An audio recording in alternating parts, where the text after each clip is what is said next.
I literally call it Howie Mandel's world. I mean, you have a world. There's all these businesses and people and employees, and I mean, you are a boss, whether you think of yourself as one. And even being on your podcast, your family's very much involved. I mean, it's a family effort. I'm impressed by that. Thank you. I work really hard ad nauseum to control my environment because I am so cognitively aware of how much control we don't have in everything. So, and because that is so prevalent in my, that's always poking at me, I try really hard to, and I think it's an issue to control.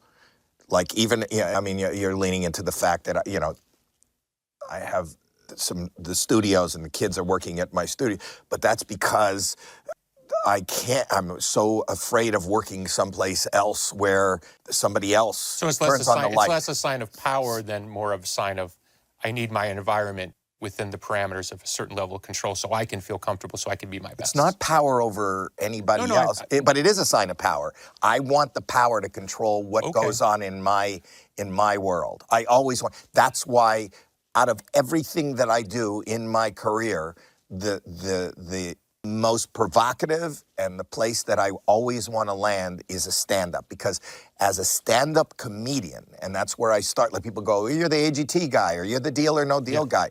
The stand-up is the only moment where I have power. I control, and it's not power. I get it. I control. I know exactly what you mean. I do. There's no cast. I don't have to wait for a line to that. I don't have to throw to a commercial. I don't have to hit a mark. I don't have to even curb my language or my subject matter. But it's it's really the one place where I can live in the moment, be totally distracted, and not be concerned, or the concern, I'm using the word concern, but it's terrified of what I don't have control of, what could come at me. Sure.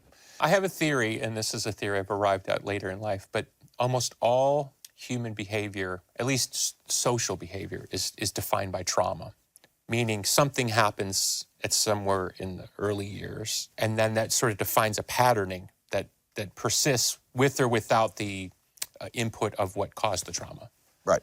And I read a story about when you were a kid, there was something with sand fleas or something under your skin. I had these. Yes, I had we didn't know, but I got bitten by a sandfly in Florida at the beach, and it laid its eggs under my skin, and I had these bumps, and when I would scratch them, then the bumps would move and crawl up. It's like, I don't know that's traumatic. I'm not looking for the rosebud moment. But I feel that there isn't a living human being that hasn't been traumatized. I would imagine birth is traumatic. There are beliefs. My daughter had a traumatic birth. She's 6 years old now, and if I didn't see it with my own eyes, do you know about osteopaths? Yes. So we took our daughter to a really well-known osteopath, and my wife's mother is very into infant development, believes children need to properly crawl in order to do certain things, and create core strength and core trust values, and it's all really deep infant developmental stuff. Anyway, so my mother-in-law said, because of the baby's birth trauma, you need to take her to an osteopath.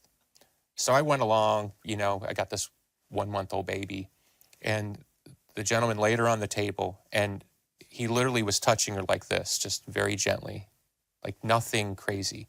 And all of a sudden, it was like the exorcism. All this stuff started coming out of her like this. If I hadn't seen it with my eyes, I wouldn't believe it. And the guy's like, yeah, that's all the birth trauma. And it's a good thing we're releasing it now, because she would have carried this into her life. So whether people believe that or not, I don't really care. But I'm saying is, I believe in what you're saying, that there's a sort of, everybody has imprinting from everything. Sure. And everything is traumatic. Somebody once,